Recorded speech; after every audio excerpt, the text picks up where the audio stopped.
Hello guys, welcome to the channel. Welcome if you're new. I'm Stacy and today we are going to be using my Mungyo handmade pastels. Here they are in their beautiful glory.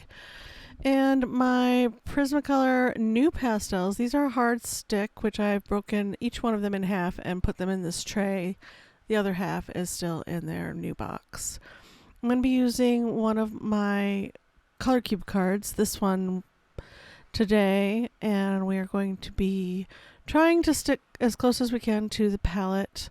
This is the other side of the card so that you can pause the video if you want to and do a little snippet. I'm going to be working on my Hahnemuhle velour paper. This is a gorgeous paper, which someone, I don't know who, sent me a brand new pad of this paper. So for whoever out there who sent me that, thank you so much. Greatly appreciated. I've been putting off buying new art supplies because I'm going to be moving in a little bit. So, sticking to the budget and the self-imposed limits has been difficult over the last few months. The want monster, the deep desire to have brand new art supplies is something to fight against. I am starting out with this blue. I'm not sure why I have paused so long right here. What am I doing? I don't know what I'm doing, you guys. I started with blue. I thought I dove right in. Here, all right, there I go. I decided to block in some of the white instead of putting it over the top of the blue, and then changed my mind. I'm testing it right here to see if I like it over the tone of the paper, that gray tone of the paper, or if I like it over the blue better. Just going ahead and scribbling in this pale blue shade, which is a teeny tiny chunk of the light cobalt blue in the Handmade pastels. I'm starting at the top of the page and working my way down so that I don't contaminate the lower part of the page. And then we're going to fold this tissue and put it up here, and that's where all the colors we are going to be using throughout will be, so that I don't forget which ones I'm using. It's good to do that, because if you put it back in the box, especially in the condition my boxes are in, you're going to forget which ones you're using on this particular piece, and you don't really want to do that. You want to be able to grab and re-grab the same exact colors. I'm just dropping in some of the poofy white clouds. I am not sure I'm going to be able to talk for an entire hour here. Let's try this and find out. This is a voiceover, by the way, in case you couldn't tell. I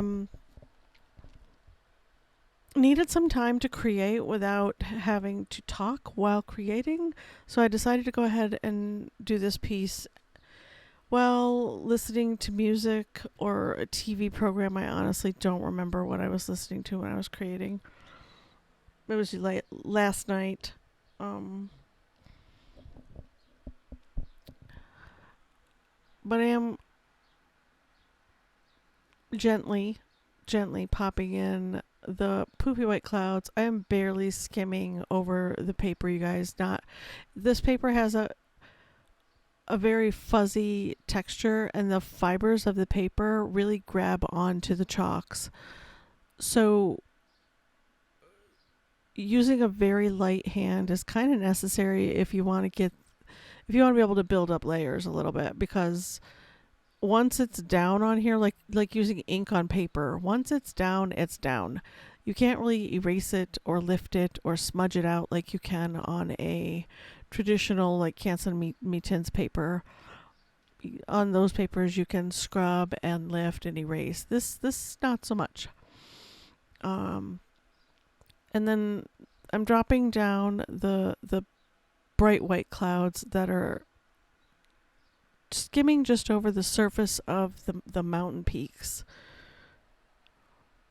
really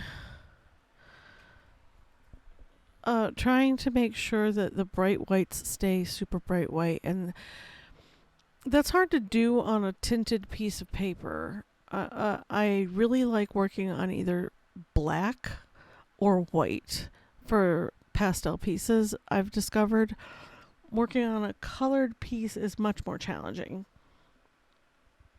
I have a long piece of hair on my drawing that just, there we go. Sorry. I was looking at the drawing off to the side here. But on this velour paper, once you lock in a speck of color, you can work over the top. It does take quite a few layers, actually. But I don't find that I work in heavy layers with pastels.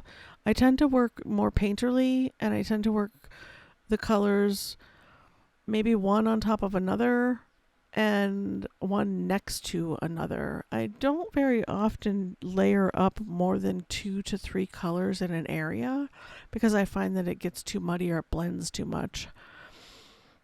And on this paper, you can't really move the color around very much. With these, well, here I go. I'm really not liking how bright blue that sky is, so I'm going in with the Prussian and lightly skimming the surface, and I'm going to try to blend that in a little bit with my finger. I found that if you skim the surface and then use your finger very gently and give it a little rub, it'll push the pigments into the page and sort of blend it out a little bit. If you have a dirty finger, that helps. But I wanted to get a little more feeling of depth in that sky, so it wasn't quite so, I don't know, flat blue. So a little bit of Prussian right there to create that effect. I feel like it was a good life choice.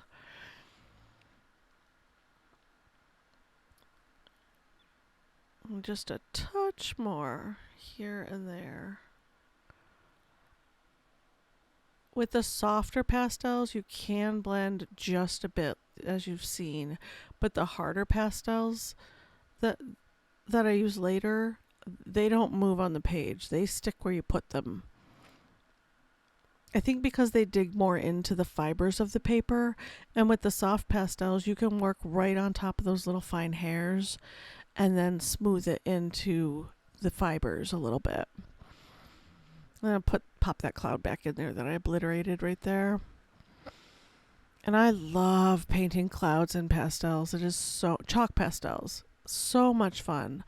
I haven't really tried painting clouds in oil pastels. Well, I did do a cloud study in oil pastels in my sketch session for Patreon. It turned out okay. Not my best work, but you can't win them all, right? So, but for the most part, if I'm doing a skyscape or something with lots of poofy clouds, I will usually slip to chalk pastels or watercolor. Those are my two go-tos. I'm just not minding how far down I'm going because the dark mountains are going to go over the top of the bottoms of those clouds. And here I'm using my dirty fingers with little bits of blue on them to try to create some shadows in the clouds to give them some dimension and make them look layered and a little more cloud, like poofy, more cotton ball-y, I guess is a good way to put that. So if you do have a blending tool, if you're not using your finger and it has a little bit of residue on it, you can use that to transfer some color and use it for blending. And I'm picking my greens. I need kind of that dark teal to charcoal color. So I pick a dark green, and then I'm picking. I don't have a teal exactly. I have a close to teal. There's the dark green that I needed. I don't know why I put that back. I wasn't satisfied apparently. I don't really have a teal. I have several different greens and several different blues. This green is almost there. It's sort of close. It is the light phthalo green in the Handmade Pastels. And that's what I decided to go with. And it works. It reads as teal against the other colors once we get going. Grab that dark green and drop in the shapes of our mountain peaks. And it was hard to get a crispity edge with these chubby soft pastels. I probably should have tried to go in with the harder pastel to get that hard, crisp mountain edge in. But once again, I do tend to work pretty painterly with chalk pastels. Mostly because I like the feel of how it looks when I'm all done. And on this paper, because of the texture of the paper, it is a little more difficult for me currently at the stage I'm at to get super fine details with the chalks. I do want to get a really nice, you can go over with colored pencil if you have a nice colored pencil that's soft enough. You can go in over the top of your pastels with colored pencil on some papers to help delineate and crisp up edges. I tend to forget about that. So I usually end up creating a purely pastel piece 90% of the time. It's not like in watercolor. For my brain, I can go in on top of watercolor with ink or pastel, pretty much anything, right? But with pastels, chalk pastels in particular, especially on this paper, there's not really, unless someone knows of something that I don't know, please drop it in the comments below. I'm open to trying new things for sure. I do like to experiment, but I'm not particularly satisfied with this color. It's all right. I feel like it's a little too dark green and not. I should have gone in with. I feel like I should have gone in with a more black or charcoal color for the back mountains, and saved the greens for the foreground mountain hills with the pine trees. Overall, the piece is pretty dark. The picture, the reference photo, and there are quite a few reflections in the water to get in. And I think my favorite part is the fine details at the end. But I do have a blast doing pastel pieces. They are so relaxing, and I feel like I'm succeeding almost every time I do a pastel piece in chalk. Oil pastels, not so much. Sometimes I struggle with the oil pastels. We'll be doing a few more of those. Sorry about the road noise. It's 86 degrees in here. I don't know what the degrees are outside today. It's really nice out. Let's see. It is 83 outside and 86 in my apartment. But I have all the fans on, so it's a comfortable 86. It's not a sweltering, melty 86. I do have to do my workout later. I haven't done my workout yet today. We did go to the waterfalls. We went to Pratt's Waterfall in, I'm not going to remember where it was. It's out by Casanova. Just past it. Here in New York State. It was about a 35 minute drive from my apartment complex to the falls.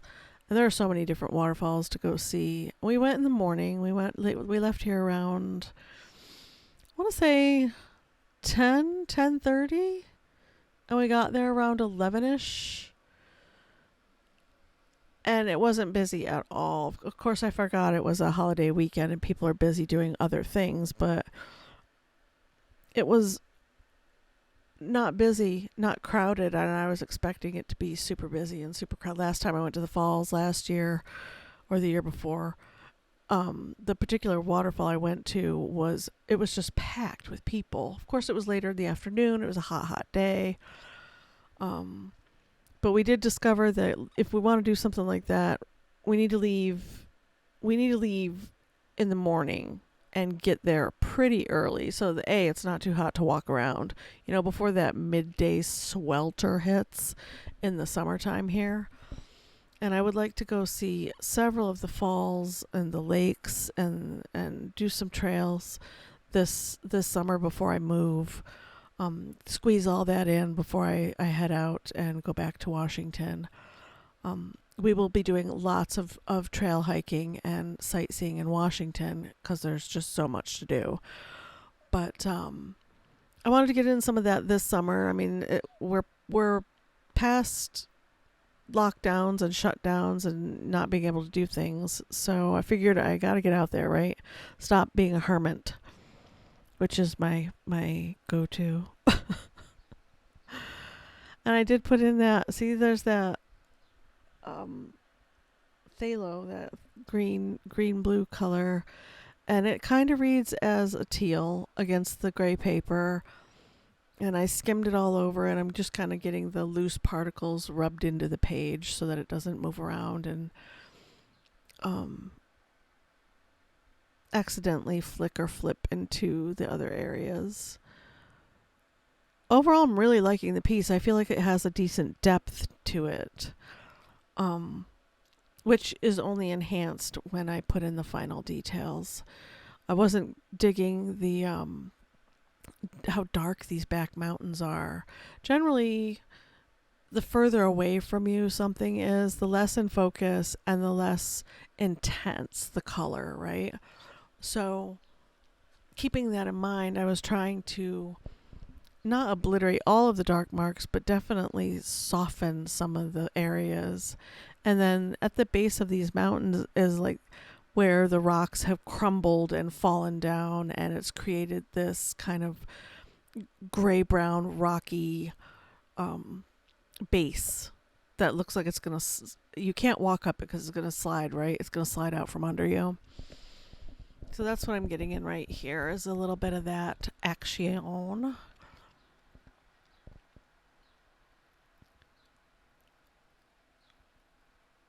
And basic shapes, just blocking in basic shapes at this point, not trying to worry about the detailing or shadows or anything like that. Just want to get in the general layout of the way the land is laying. And I don't even think about it as land. I think about it as shapes. Which shape is this and which direction does it flow? Popping in a little lake beach area where the water meets the land. This actually reminds me of Diablo Lake up in Washington State. That could be that lake. That lake is intensely just gorgeous turquoise color. It blew my mind the very first time I saw it. My son and I drove out. He and his girlfriend and I all got in the car, and I was like, I'm driving to Diablo Lake. Do you guys want to join? We can grab lunch. We'll bring snacks and waters and hang out for a little bit, and then on the way back we'll grab lunch and hang out. And of course they were on board because Mom was paying and driving. So they didn't have anything to do that day. So we drove up, and I got some really nice photos of the lake and, of course, with the kids. But we were all just like wowed by the color of this lake. Definitely something to go see. And I think it was like a 2-hour drive from where we lived. Once again, was trying to get out of my comfort zone, stop being a hermit, stop staying in the house, and just doing all of my art by reference photo and all my living life by digital media, right? By TVs and Instagrams and YouTube videos, and watching other people live life rather than getting out there and living life myself. Actually popped through reference photos that I took last year and just this autumn over at the park, and I have some gorgeous reference photos to share. I put them up on my Pixabay. I uploaded 7 new pictures on my Pixabay account. If I remember, I'll link it below. If I don't, it's Blake's studio, as everything else is. on my business stuff and whatnot, my social medias. Try to keep everything branded appropriately so that across the board it's easy to find. But if you're interested, I did take some beautiful reference photos, which I popped up. 7, I can do 7 a week, I think it said. So I did 7 this week, and then next week I'll pop up 7 more from going to see the waterfalls this week. So each week I'll have like 7 new photos up on my is my goal on my Pinterest, or Pixabay rather, pixabay.com.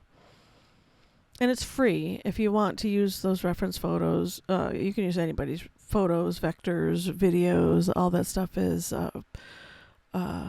copyright free to use for your reference and whatnot. And I would encourage you to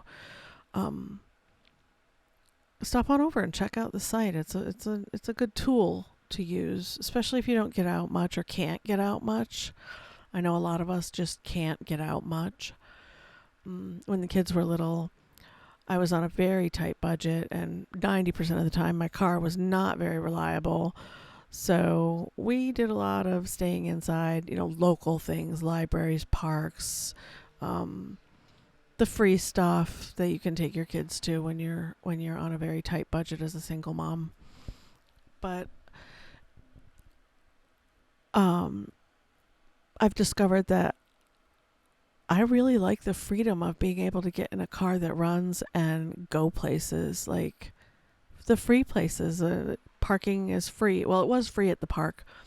They encourage you to donate $2, which we did. We just popped $2 in the little pay box when we got there. But I find that I don't leave my apartment as much as I would like to. I really like being home. I fully enjoy my home and creating art and relaxed days and low pressure and not dealing with other humans in a personal way, just because I don't want to deal with other people's angsty feelings, I guess, directed at me for no good reason. Like, geez, I just left my house. I haven't even left my house in like 5 days. Why are you mad? I have discovered over the years, though, that if you go about life with a smile or at least a happier expression on your face, you can inadvertently brighten someone else's day. It's just something to think about. So when I do go out and about, I have to remind myself to be my best self, have a positive attitude. Not everybody's going to be grumpy to me, and 99% of the time people are great. Everyone's out just doing their thing. And here I am, negative Nelly, trying not to go out of my apartment because I don't want to deal with negative stuff. When most times I have a great time. I had to tell Chris that, which is part of the reason why we went to the waterfalls this weekend, that getting me out of the apartment is the challenge. Like getting my butt in the car, make sure I have water and lip lube and sunglasses, and I should be fine. And maybe some sunscreen. I need to buy some sunscreen. And I'll be great. I'll have a great time. But it's getting me out of my apartment, my comfort zone, that is the challenge. So this weekend we went to the waterfalls, which was great. I had an amazing time. And you guys will see the vlog footage. I'm going to put the waterfall vlog footage in this month's YouTube vlog. I'm trying to vlog once a month for YouTube. I do vlog for my patrons.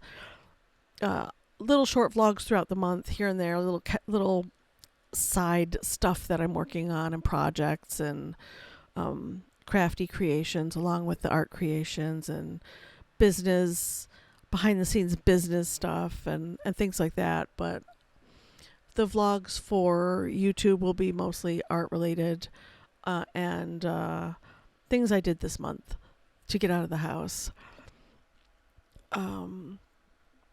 But yeah, I we did that, and then next Friday we are gonna go over to Sharky's, I think is the name of it. I don't know, it's a bar around the corner from my apartment complex. We're gonna go see a band there. He bought tickets already. It's limited venue, so he bought us tickets, and we're going. We're gonna go. I don't often do that either. Go out. I used to love to go out to the bar and have a drink and order fries, and especially on karaoke night, right? Because watching people sing karaoke is a blast. And my girlfriend and I used to go do that pretty regularly. But COVID kind of intensified my hermit status. It intensified my complacency, I guess you could call it, with not minding being in my apartment all the time. I have a patio that gets me outside. I'm air quoting, you can't see me.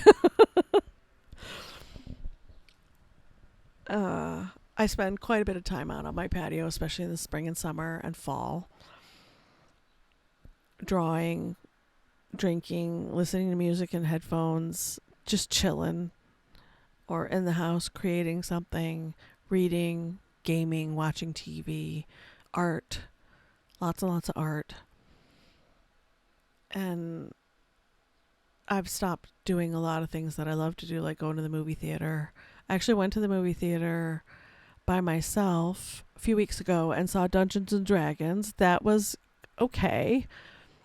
I was expecting it to be more of an adult movie and just more than it was. It was cute. If you have young kids and you want to take them to see something silly and surreal and just fun, it's definitely that kind of movie. But being an adult and after watching Avatar, and not that I should compare Dungeons to Avatar ever at all, but yeah, I kind of did in my head. I was expecting a lot more, and I went by myself because I just wanted to enjoy the movie by myself for the first time, and not have commentary from company in the background while I'm trying to watch the movie, because I really don't care for that. And I actually had a really good time just getting out. Bought myself a popcorn and a water, and they have those reclining chairs in the theater I go to. So there's plenty of room between me and the person next to me. I don't feel like I'm too close to a stranger, programming at this point. But I had a great time, and I've been thinking about going and I want to see Elements. I think that's the name of it, the new Disney Pixar cartoon that's out. I want to see Guardians of the Galaxy in the theater. We were supposed to go see that this weekend, but he decided that we should get out of the house and do something outside instead of being inside on a nice weekend. Considering it's summertime, I'm pretty sure most of the weekends moving forward are going to be pretty nice. But I went with it. I may end up going and seeing Guardians next weekend on Sunday. If we don't go see the movie next weekend, I might go see it next weekend. I really want to see it in the theater, and I'm a little impatient. I don't want to miss it, and it's been out for a couple weeks.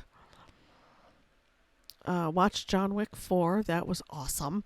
I love the John Wick movies. I've watched 1, 2, and 3 multiple times back to back. They're high octane, action packed, just full on shoot 'em up entertainment. If you don't like that kind of movie, don't watch those movies. But if you do, they're definitely worth your time.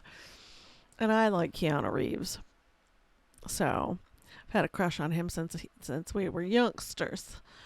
So I think I've watched almost every single movie he's put out. Almost, not all. Some I'm like, meh. I don't really do rom-coms anymore. I'm not sure why. I did watch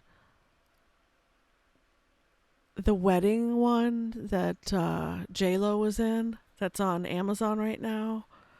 I watched that a few days ago thinking, well, this looks highly amusing. It was cute. That's how I feel about romantic comedies at this point. Meh. I'd rather see an action-packed movie or a sci-fi adventure story, or something more. Maybe a little bit of suspense drama. Ooh, suspense drama. Speaking of, I just watched all of Nancy Drew.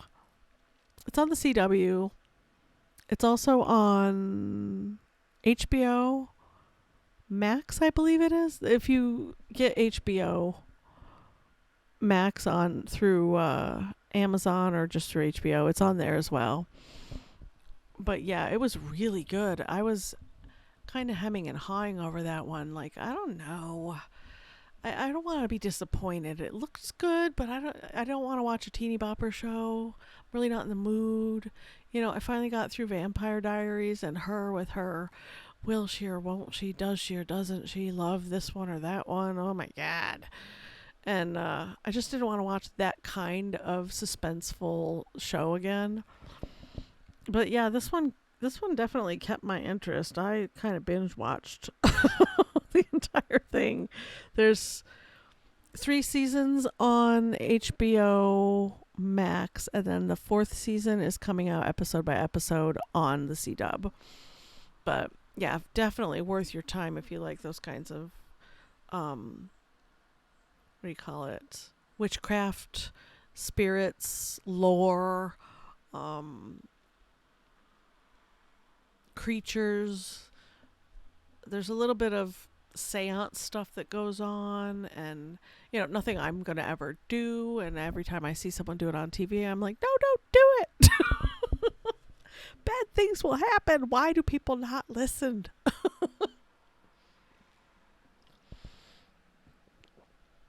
But overall, that show was really good. I just caught up while I was working on my Christmas ornaments. I watched and listened to them.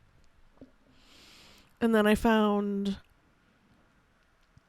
out that Will and Grace is Prime on Amazon Prime. I have Amazon Prime, so it's free for me to watch. Relatively speaking, You pay for Prime. Things aren't necessarily free to watch. They're just on your Prime account, so yeah.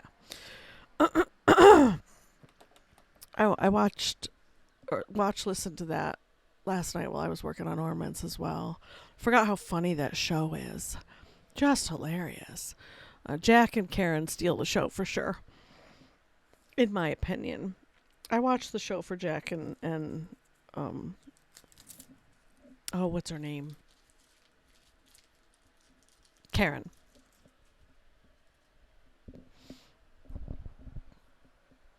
They're pretty funny. I think I got through the episode where he decides he wants to be a monsieur, and that didn't work out.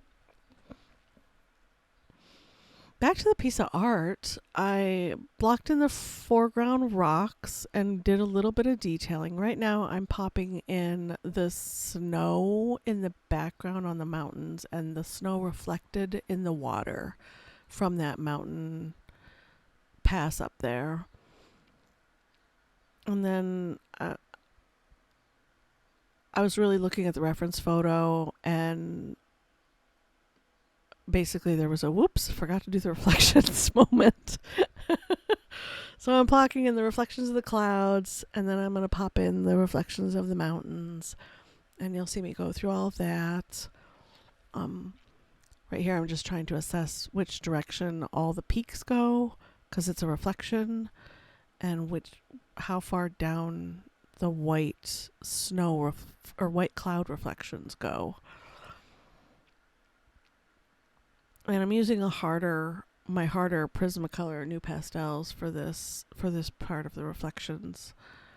The softer Mungyo one would have been too vibrant right out of the gate. It lays down too much product too quickly. So this was a good choice. Well, look at me. I'm 34 minutes into a voiceover. I found something to talk about for 34 minutes. Surprise, surprise.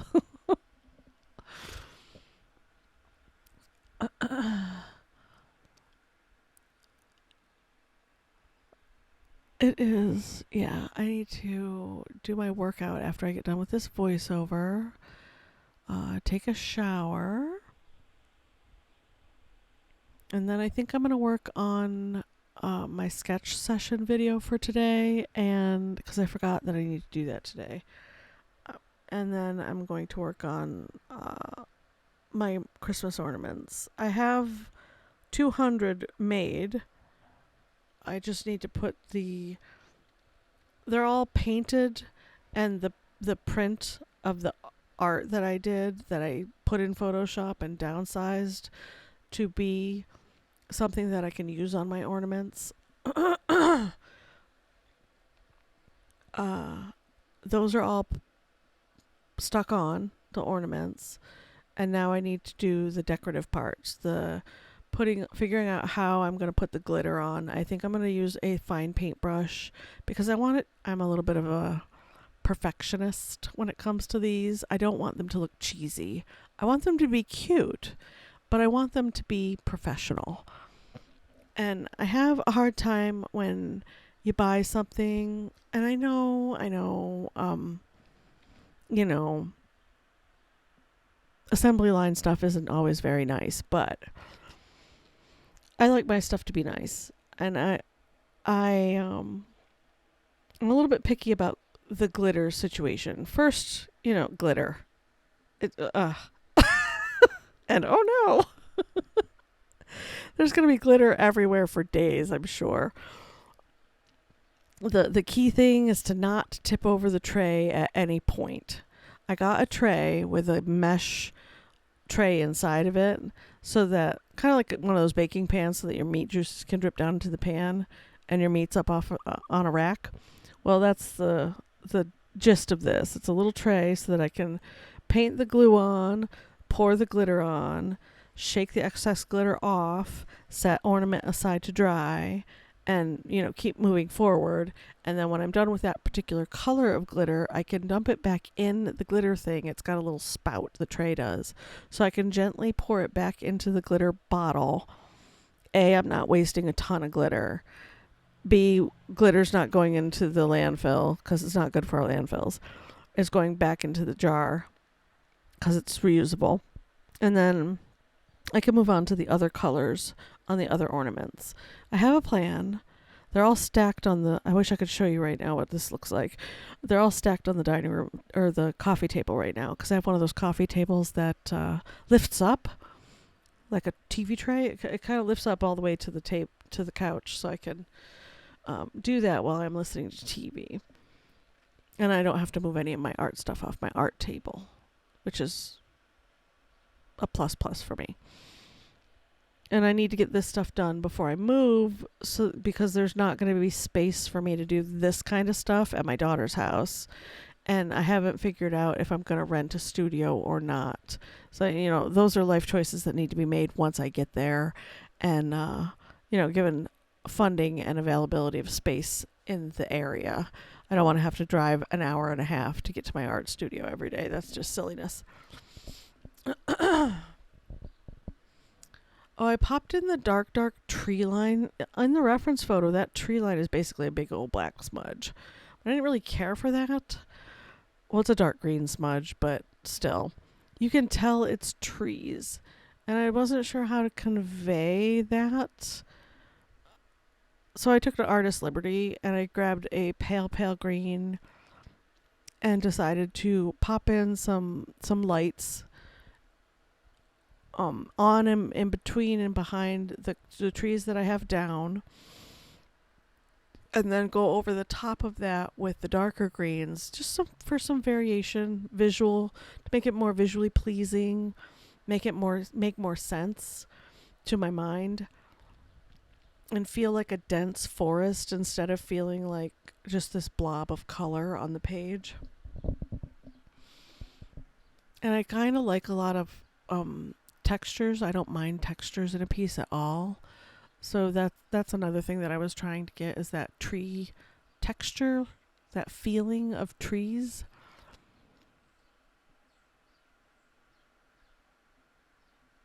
And the trees grow pretty close to the edge of the water in most of the areas along the beach line on that side.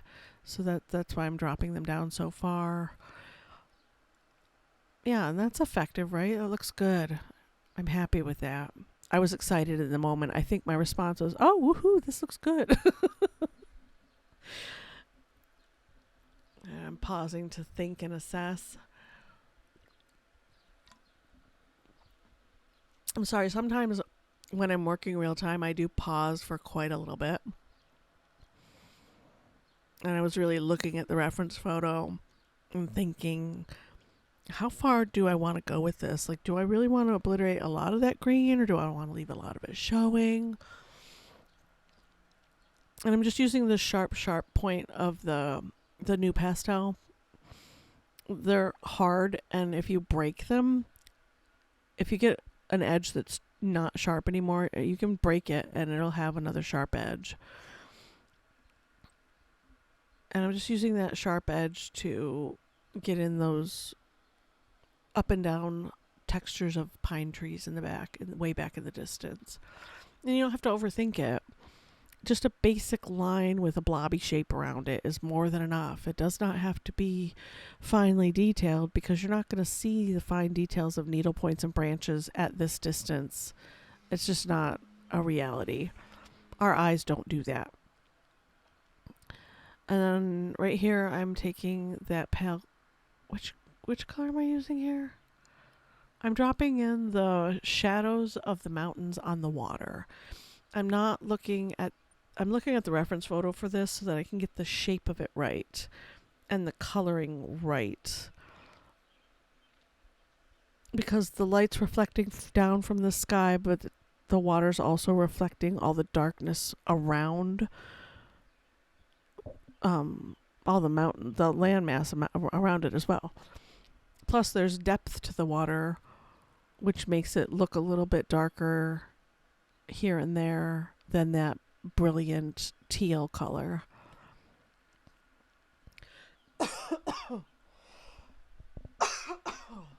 Sorry. I inhaled wrong a little bit there. Sorry. Yeah, we're getting pretty close to the end of this. I am liking the depth of the piece. I do feel like it has that. I think our distant mountains look like distant, maybe not mountains, but hills. That distant hillside back there, dropping in the dark line next to the shore where the water butts up against the land. It does get a touch dark but in that segment. And then popping in the shadow of the trees in the water, or the reflection rather. The shadow. Same difference. Reflection, shadow, you know.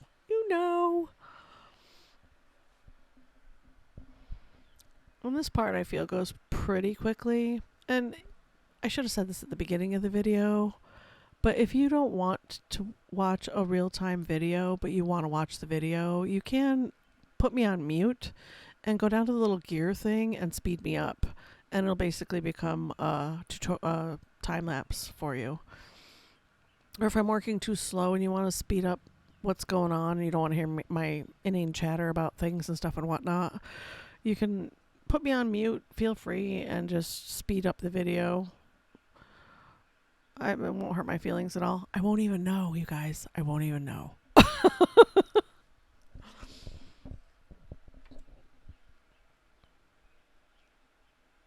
Okay, I'm making some more life choices. There's a bit of blue reflecting on that teal water from the sky, but it's not as brilliant blue as the sky because it's muted by the teal of the water. So I grabbed a light blue to try and get a little bit of sky reflected in the water there before I pop in those foreground pine trees. Got a little carried away in some spots.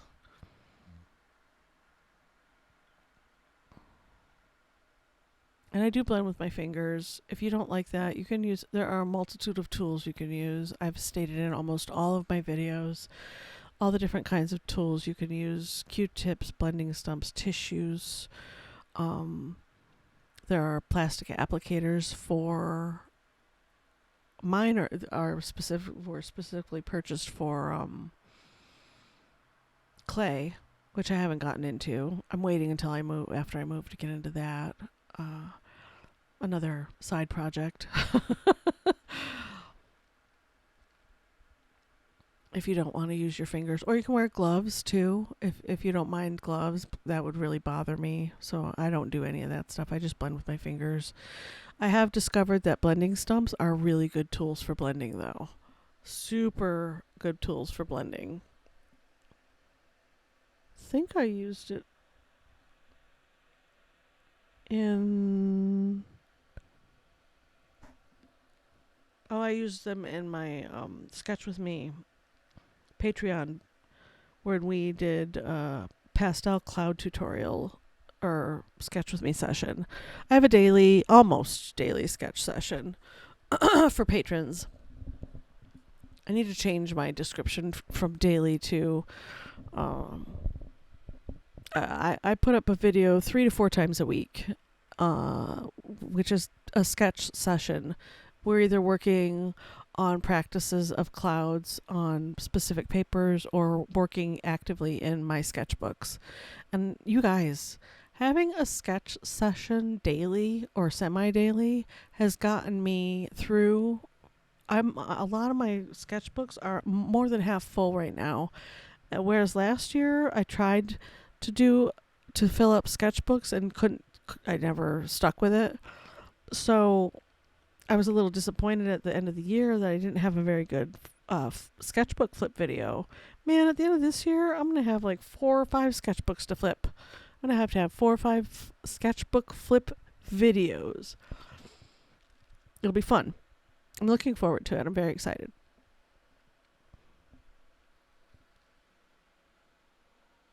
I'm picking at these trees. I feel like I overworked them just a little bit, but there's nothing I can do about it now. I have the black. I'm trying to put in the stark dark details without obliterating the dark green underneath.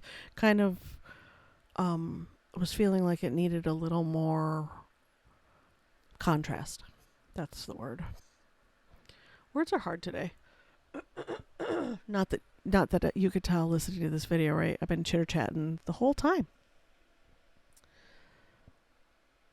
Super excited about my ornaments. And after the ornaments are done, I am going to be working on all of my Christmas cards and getting those all done. Because those are also, I take the artwork, put it in Photoshop, clean up the art a little bit, downsize it to the size that I need it for the card front, and then I print those on archival paper, cut them, and glue them to the front of the card, and then I do hand embellishments with glue and glitter on top. So those are a little time consuming as well. I would like to get those all done before my move as well, so that I'm not having to deal with glitter around my grandbaby. I don't want to be the first one to introduce her to glitter. I don't want to be in trouble for that one.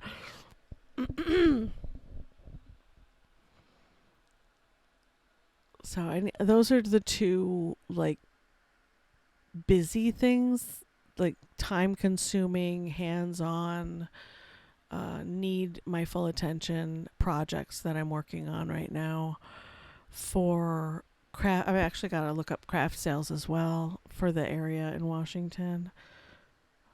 The video stopped. I had to restart, or the batteries died there, so I had to restart put a new battery in the camera and restart. You know.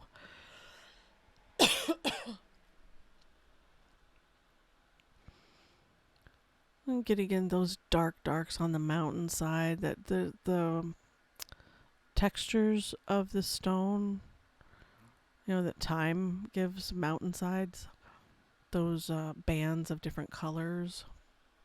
There was a dark band of color right there that I really wanted to get in, and then some little bits of streaky dark textures here and there.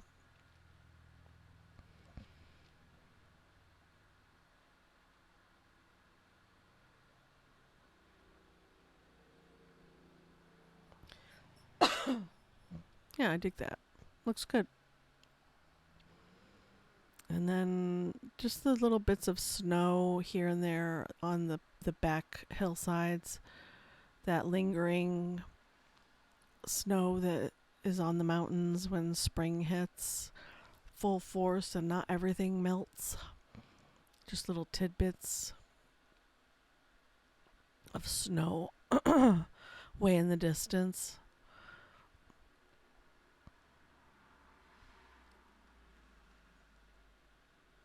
And Diablo Lake was pretty high up.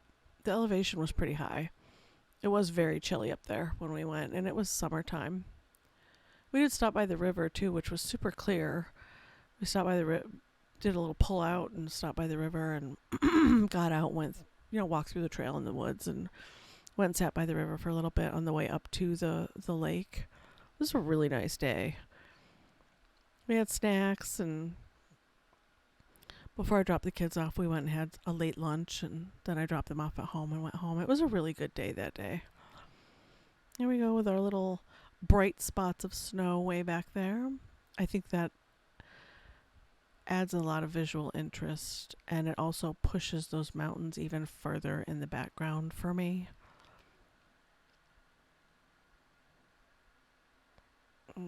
Pausing and assessing, do I want to do more? Do I not? And now for the trees in the foreground. I'm just going to do a straight line to get placement, just the basic placement. And then work off that line to get the shape of the trees in. I feel like this was pretty effective. The point on my NuPastel wasn't quite there, but worked with what I had. Went ahead and got these all blocked in. Remembering to work around that rock, just to the edge of the rock so that I didn't go over the top of it, because these trees are behind that little rock outcropping there in the forefront of the painting.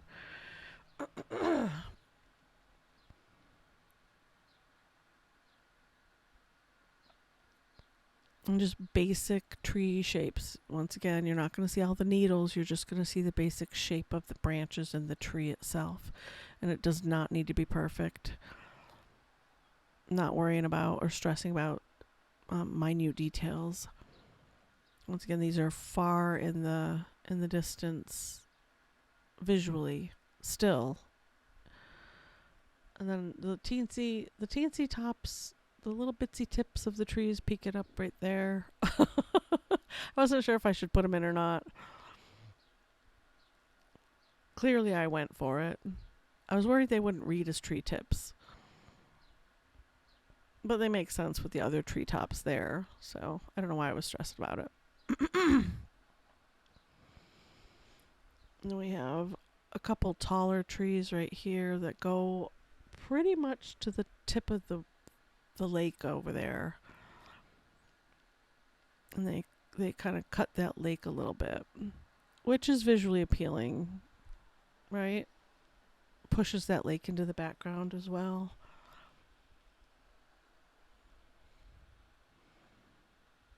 And then just get in our basic shapes.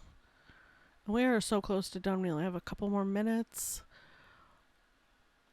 I really like the rocks in the foreground, how they turned out. They look very slate-like and very rock-like to me. Pretty happy with that. Happy with the tree shapes in the background. I feel like they feel like little stands of pine trees on the left there, and then that dense pine forest on the right.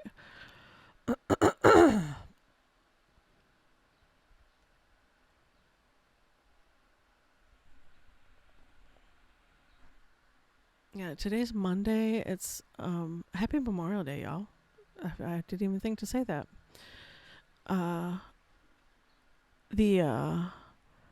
So I have the day off work. I didn't have to work at all today. I do have to work 4 long days though to make up time, but that's okay. It was nice to have the long weekend for sure. See, that looks so good. Those trees kind of push that rock outcropping into the foreground. I grab that black and just get in some deep dark contrast on those trees. Not that you can tell very much in the video, I don't think, but in person you could really see that it needed that just a little bit of just a touch. Yeah, I dig it. I like how it turned out. I want to do more on these rocks. I feel like there's not quite enough contrast and shadow on them. So I'm taking that black and going ahead and popping in some more drama. Rock drama. Dun dun dun.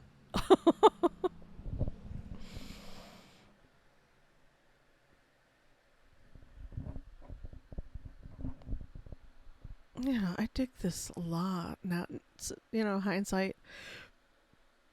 It's been 3 days since I've looked at this. 3 days? No, 2 days since I've looked at this. I'm going to pop in some dark on the rocks that are right up there in the forefront for adds a little bit of depth. Yeah. Super happy with this. You guys let me know what you think in the comments below. I'd love to hear what you think. If there are tips or tricks that you know about that I don't, to create that, I don't know, rock texture with pastels. Probably pencil, right? Let me know if you painted along. I'd love to see your work. Or you can hashtag Blake's Studio. And I will look at your stuff. Or you can pin it right in the comments too. I believe you can do that. I should look that up. And that rock on the side there is very pebbly and textured. It has lots of light reflection on it, which is why I did that. And then I feel like I got a little bit too crazy with the black, and I'm popping in some bright white spots that kind of got obliterated a little bit. Or bright gray spots. Reflective light on the rocks. Yeah. Digging it. I hope you guys enjoyed the chitter chat, the verbal vomit during the video. I don't often do voiceovers, and when I do, I find I don't really have a lot to talk about, and then I end up talking nonstop through the whole video. So yeah. Clearly I have plenty of things to say.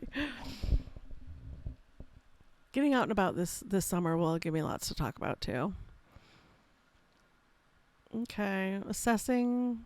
We're going to pull off our tape because that's one of my favorite parts, and I feel like that little bit of framing really finishes the piece and makes it look professional and done to me.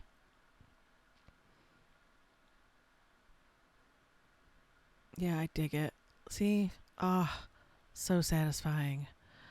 Once again, don't forget to like, comment, subscribe if you're new. I'd love for you to stick around and draw with us and paint with us.